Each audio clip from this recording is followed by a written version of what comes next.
Bismillahirrahmanirrahim. Assalamualaikum warahmatullahi taala wabarakatuh. Salam sejahtera dan selamat petang kepada seluruh rakyat Malaysia. Dan saya ucapkan selamat Hari Raya Aidilfitri kepada muslimin muslimat sekalian. Berdiri bersama dengan saya ialah Datuk Dr. Roizat, Dr. Nohayati Rosli, Datuk Dr. Chong Chi Kiong dan juga Dr. Hisham Shah.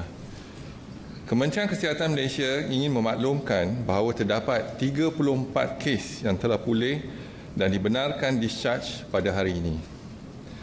Ini menjadikan jumlah kumulatif kes yang telah pulih sepenuhnya dari berjangkitan COVID-19 dan telah dibenarkan discharge daripada ward adalah sebanyak 5,979 kes, iaitu bersamaan dengan 80.6% daripada jumlah keseluruhan kes. Sehingga 25 Mei 2020 jam 12.30 hari, terdapat 172 kes baru yang telah dilaporkan. Ini menjadikan jumlah kes positif COVID-19 di Malaysia adalah sebanyak 7,417 kes. Oleh itu, jumlah kes aktif dengan boleh jangkitan COVID-19 adalah 1,323 kes. Mereka telah diasingkan dan diberi rawatan di hospital. Sehingga kini seramai 8 kes positif COVID-19 sedang dirawat di unit rawatan rapi dan daripada jumlah tersebut 4 kes memerlukan bantuan pernafasan. Daripada maklumat terkini yang dilaporkan ke Sipirasi Kebangsaan, dimaklumkan bahawa tiada kes kematian berkaitan dengan COVID-19 setakat ini. Justru jumlah kes kumulatif kematian COVID-19 di Malaysia kekal sebanyak 115 kes, iaitu bersamaan dengan 1.55% daripada jumlah keseluruhan kes. Ingin dimaklumkan, daripada 172 kes baru yang dilaporkan, 5 kes adalah kes import yang mendapat jangkitan di luar negara. Daripada 167 kes penularan tempatan, 159 kes adalah bukan warga negara Malaysia, di mana 112 kes telah dikesan di 3 depo tahanan imigresen. Orang ramai tidak perlu bimbang kerana depo-depo imigresen ini merupakan tempat yang diasingkan daripada masyarakat umum dan dikawal oleh pihak berkuasa. Rakyat tempatan yang dikesan positif adalah 8 kes pada hari ini. Ingin dimaklumkan bahawa terdapat satu kluster baru yang telah dikesan di depo tahanan imigresen di Sepang. Sehingga 25 Mei 2020 jam 12.30 hari, sebanyak 1,449 sampel telah diambil, di mana 36 kes positif COVID-19 dikesan, iaitu 29 kes dilaporkan hari ini. 540 kes dikesan negatif COVID-19 dan 870 sampel masih menunggu keputusan. Daripada kluster depo tahanan imigresen Bukit Jalil, sebanyak 1,536 sampel telah diambil yang terdiri daripada 1,422 orang kena tahan dan 114 kaki tangan. Daripada jumlah tersebut, 126 kes adalah positif dan 514 kes adalah negatif, manakala 896 sampel masih menunggu keputusan. Bagi kluster depo tahanan imigresen Semenyih, sebanyak 1,757 sampel telah diambil yang terdiri daripada 1,630 orang kena tahan dan 127 kaki tangan. Daripada jumlah tersebut, 66 kes adalah positif, 753 kes adalah negatif dan 938 sampel masih menunggu keputusan. Secara keseluruhannya, setakat ini didapati 227 kes positif daripada ketiga-tiga kluster depo tahanan imigresen. Ini adalah melibatkan bukan warga negara Malaysia, iaitu 53 kes warga negara Bangladesh, 41 kes warga negara India, 38 kes warga negara Indonesia, 37 kes warga negara Myanmar, 28 kes warga negara Pakistan, 17 kes warga negara China, 4 kes warga negara Kemboja, 3 kes warga negara Nepal, 2 kes warga negara Sri Lanka dan masing-masing 1 kes daripada warga negara Filipina, warga negara Libya, warga negara Mesir dan warga negara Syria. Pelbagai aktiviti pencegahan dan kawalan telah pun dijalankan. Misalnya, aktiviti nyakuman, pendidikan kesihatan seperti penjagaan kebersihan, kerap mencuci tangan dengan air dan sabun serta penekanan mengenai penjarakan sosial. Bagi memastikan kes-kes jangkitan COVID-19 dapat dikesan sepenuhnya, Kementerian Kesihatan Malaysia melalui Pejabat Kesihatan Daerah akan meneruskan tindakan seterusnya iaitu menggunakan pendekatan tertumpu, misalnya siasatan, pengesanan kontak rapat, penilaian risiko oleh pihak yang berkaitan, saringan gejala dan pensampelan untuk mengesan kes secara aktif. Kes positif akan diasingkan dan dirawat di hospital, manakala kontak rapat akan diletakkan di bawah perintah pengawasan dan pemerhatian bagi kontak COVID-19 di bawah Seksyen 15-1 Akta 342. Kementerian Kesihatan akan terus bekerjasama dengan pihak Jabatan Imigresen Malaysia, Polis Diraja Malaysia dan lain-lain agensi kerajaan bagi menguruskan kes COVID-19 yang melibatkan depo tahanan imigresen. Orang ramai dinasihatkan untuk terus mempraktikkan norma dan kebiasaan baru semasa sambutan Hari Raya maupun selepas musim perayaan. Pastikan anda terus mematuhi segala nasihat dan saranan Kementerian Kesihatan Malaysia. Antaranya, elakkan 3S atau 3C, iaitu elakkan kawasan yang sesak, crowded space, elakkan kawasan yang sempit, confined space, dan elak sembang atau bertutur dengan jarak yang dekat, close conversation.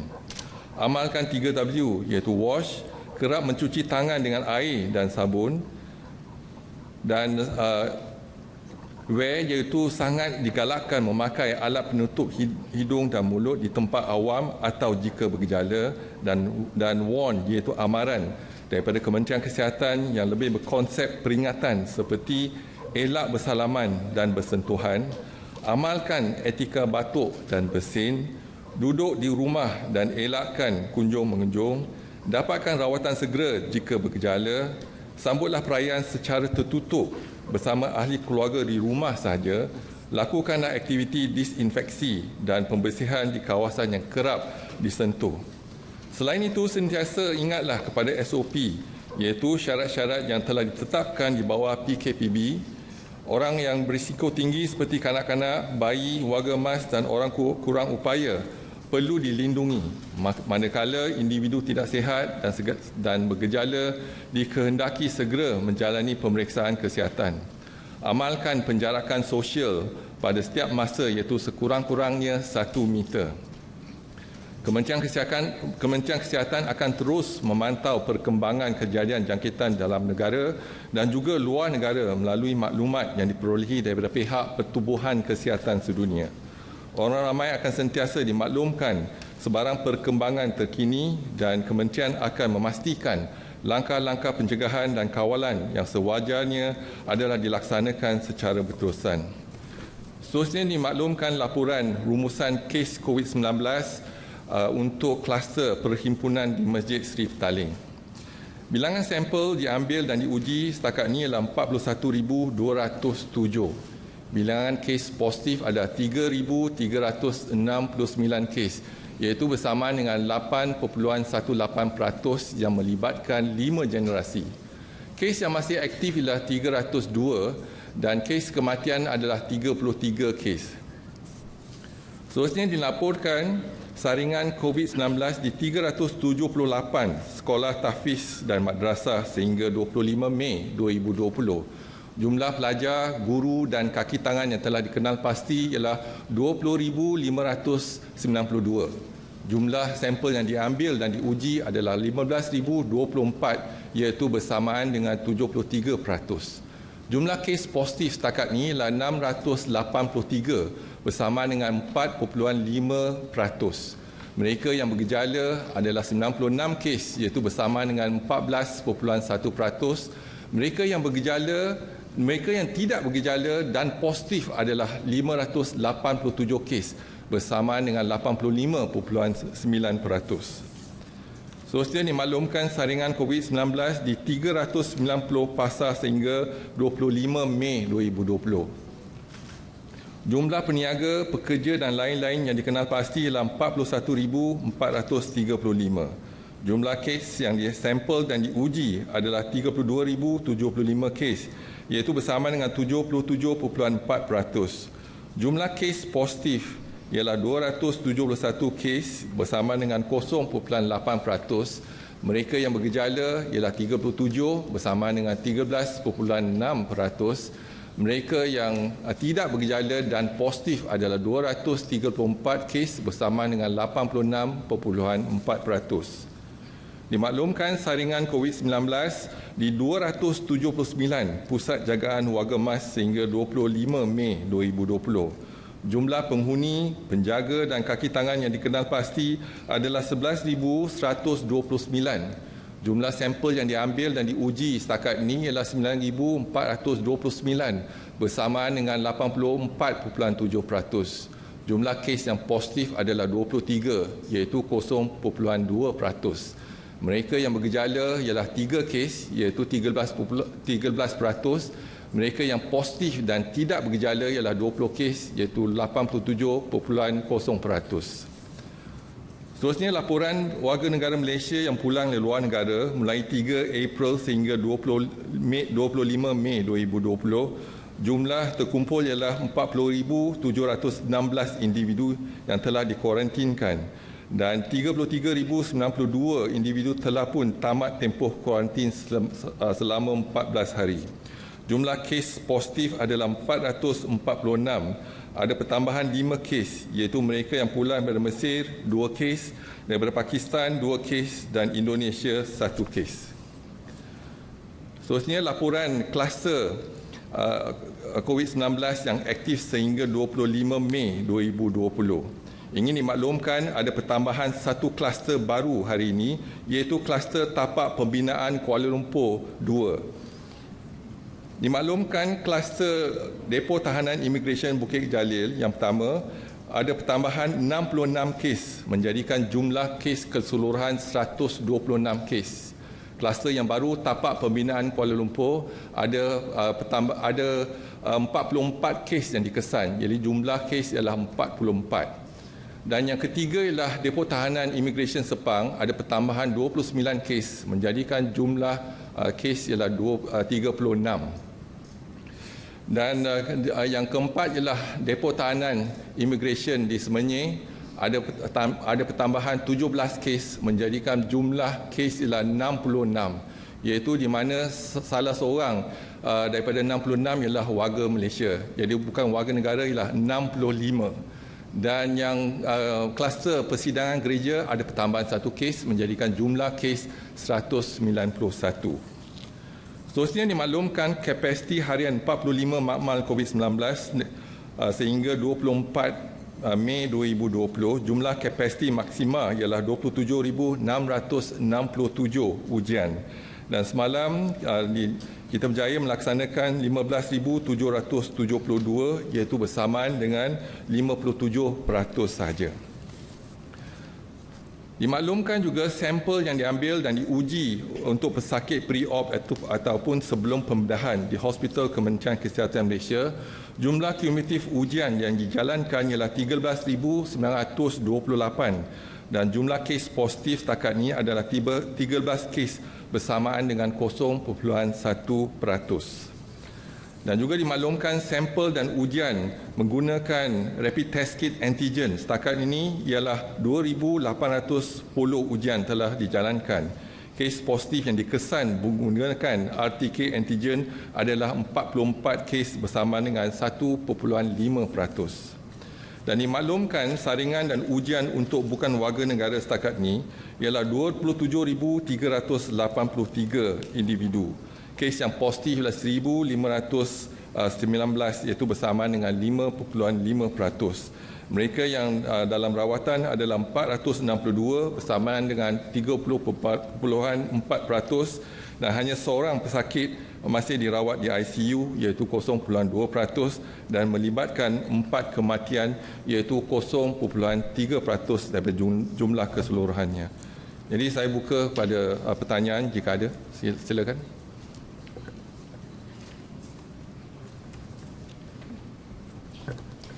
Assalamualaikum Datuk. Selamat Hari Raya pada Datuk dan juga tim KKM. Saya ada dua soalan Datuk. Pertama mengenai kes positif di depo tahanan imigresen.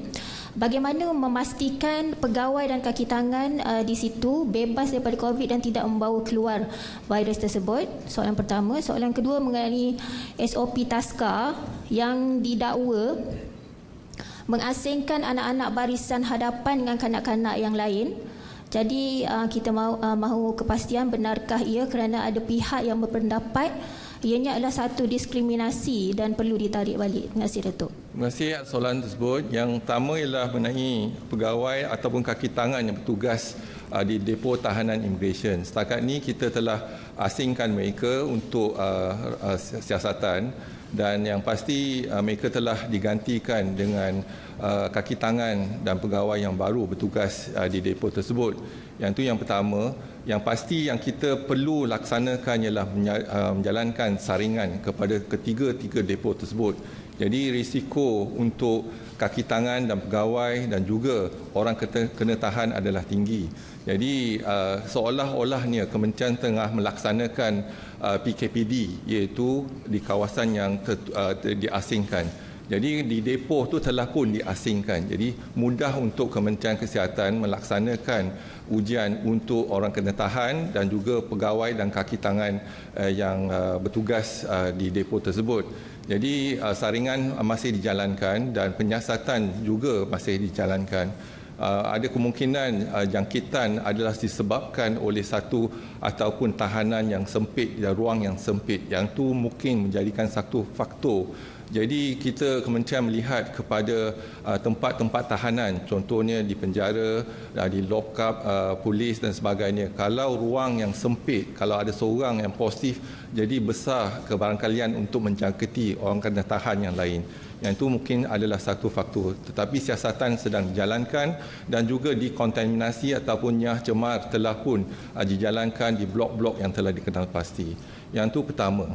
Yang kedua, dalam kita melihat kepada tindakan kita iaitu targeted approach, ada 8 kumpulan yang telah dikenal pasti. Jadi salah satu kumpulan yang dikenal pasti adalah barisan hadapan warga kerja Kementerian Kesihatan ataupun mereka yang bertugas di hospital. Ini adalah kerana mereka selalu terdedah kepada virus-virus bukan hanya COVID dan virus-virus lain.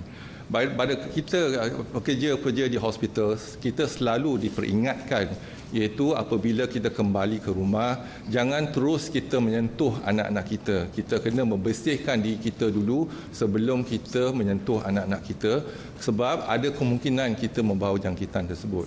Dan dalam kita melihat kepada TASCA juga, dan bukan kita ada diskriminasi. Jadi Kementerian Kesihatan tiada diskriminasi dalam memberi rawatan. Jadi apa yang kita menitik beratkan ialah risiko.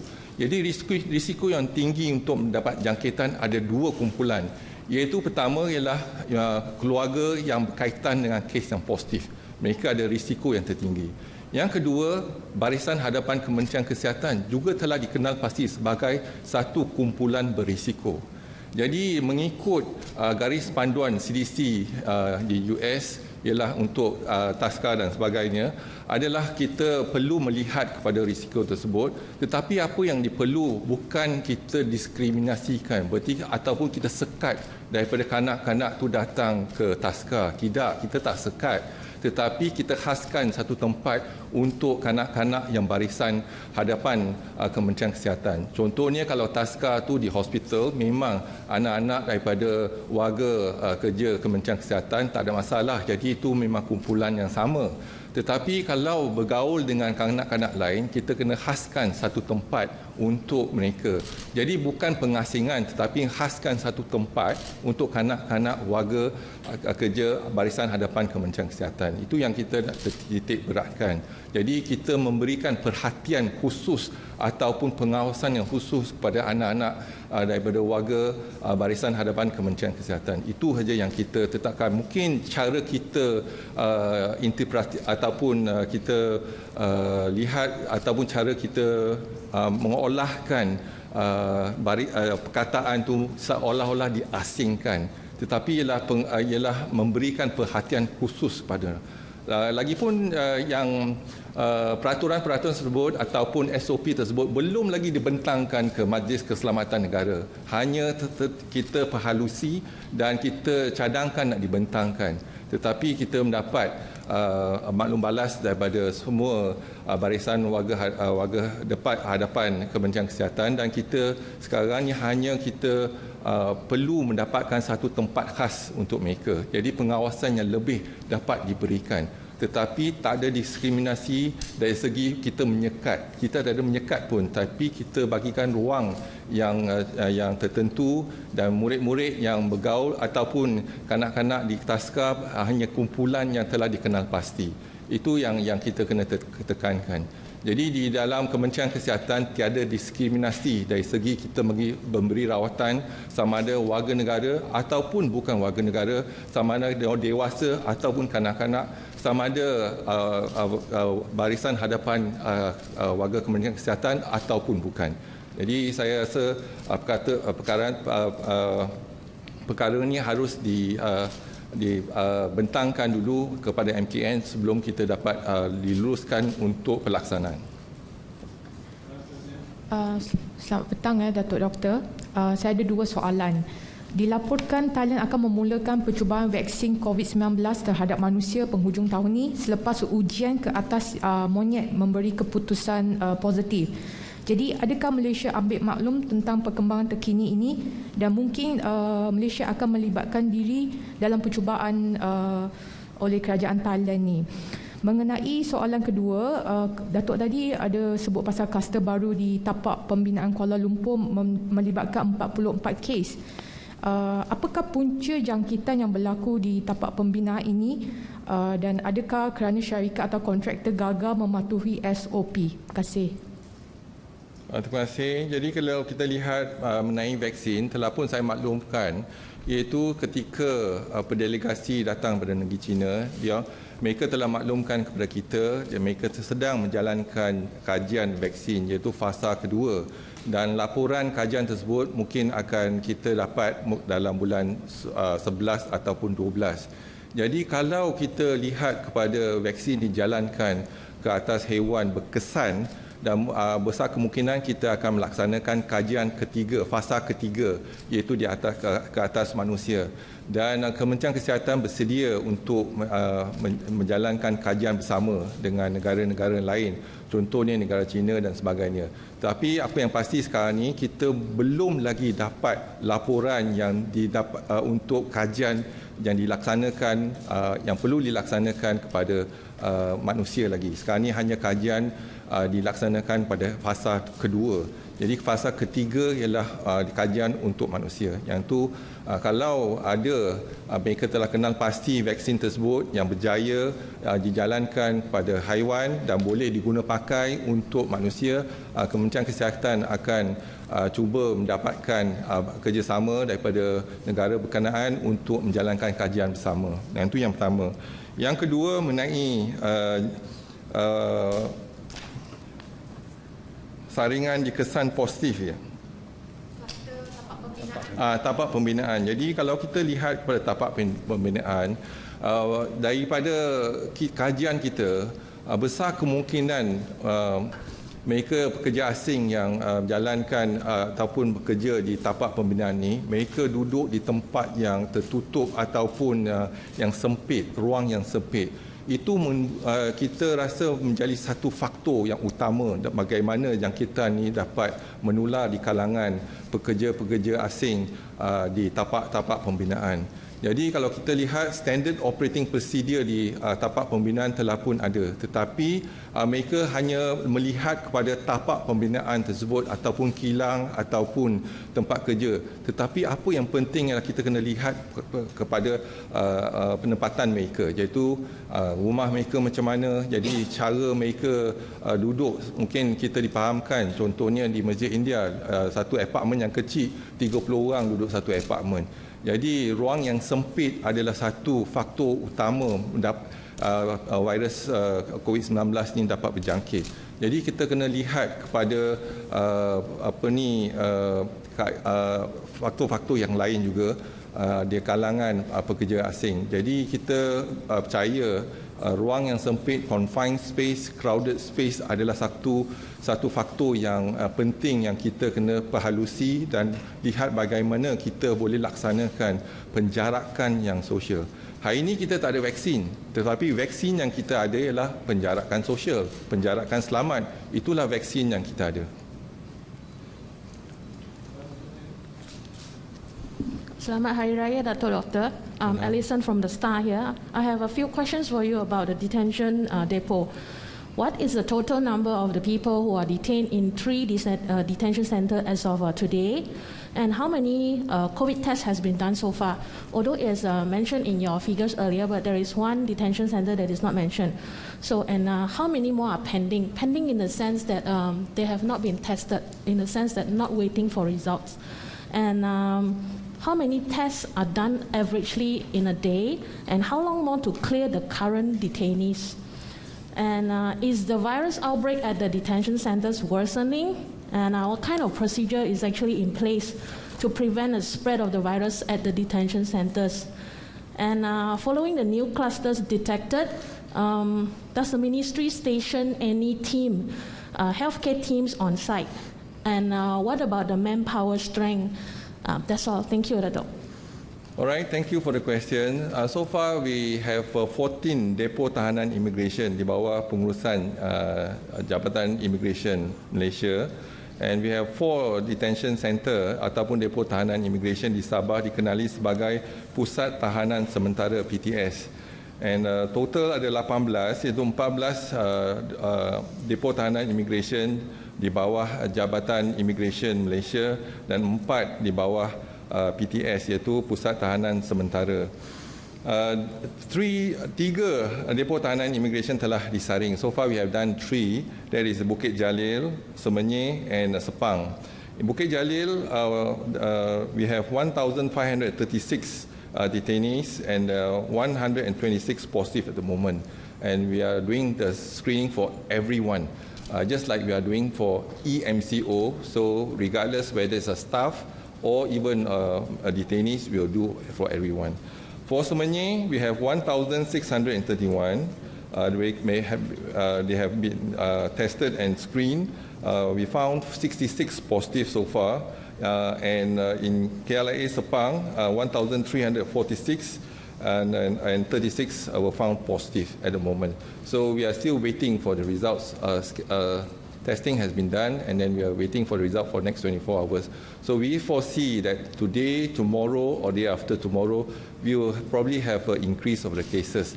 But more importantly, they have really been contained, and those positive will be isolated and be brought to the hospital, negative, and then we will isolate them and quarantine them in a proper place. All right.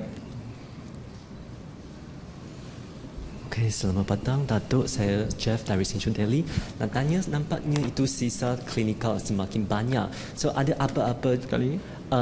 Nampaknya itu sisa klinikal. Sisa klinikal semakin banyak. So ada apa-apa cara atau nasihat yang telah diberikan oleh KMM supaya masalah ini atau sisa buangan ini dapat diurus dengan baik? Terima kasih. Jadi setiap hospital dan klinik kesihatan kita akan menguruskan sisa klinikal, iaitu kalau kita lihat sisa klinikal akan dikumpul dan telah akan dijalankan, kita outsource kepada pengurusan sokongan di Kementerian Kesihatan, dan mereka akan uruskan sisa klinikal tersebut, yang mungkin mereka akan menggunakan ataupun proses menjalankan sisa klinikal ni akan dijalankan mengikut garis panduan yang sedia ada. Jadi mungkin dalam pengumpulan ataupun pertambahan sisa klinikal ini musim cuti mungkin kurang sikit pekerja mereka, tetapi saya rasa perkara ini adalah perkara yang biasa, mereka boleh laksanakan sisa klinikal tu dengan baik, dan setakat ini kita tak ada masalah pun dari segi pengurusan sisa klinikal. Dr. DG, we see from the slides here, Depo Semenyih, we have 65 is non-Malaysians, and would like to know another one, is it pegawai from Depo? Yes. And if it's pegawai, whether KKM doing contact tracing for that pegawai? Thank you. Okay, thank you, bro. To be very observant, 65 orang kena tahan, 65 jumlah kes yang positif, 66 jumlah kes positif, 65 is detainees. One is administrative staff. So when we do a screening, regardless whether it's an officer or those staff working in the detention center, we screen everyone. So one is an administrative staff. So once we have identified the administrative staff positive, we will do the screening for the family and active case detection for the close contact as well, related to the administrative staff. So we are not sure whether this administrative staff contracted the virus infection from the OKT or from the community. So investigation is ongoing at the moment.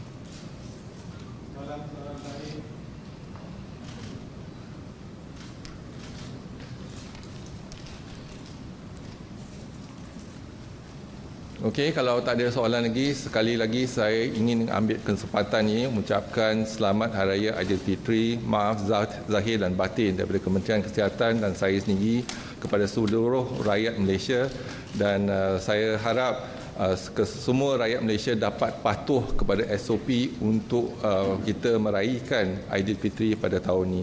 Tahun ini adalah tahun yang unik untuk kita meraihkan Aidilfitri, iaitu kita merayakan Hari Raya Aidilfitri secara tertutup tetapi dengan hati yang terbuka. InsyaAllah kita dapat memutuskan rantaian jangkitan COVID-19 di negara kita, insyaAllah. Terima kasih. Sekian, wassalamualaikum warahmatullahi wabarakatuh.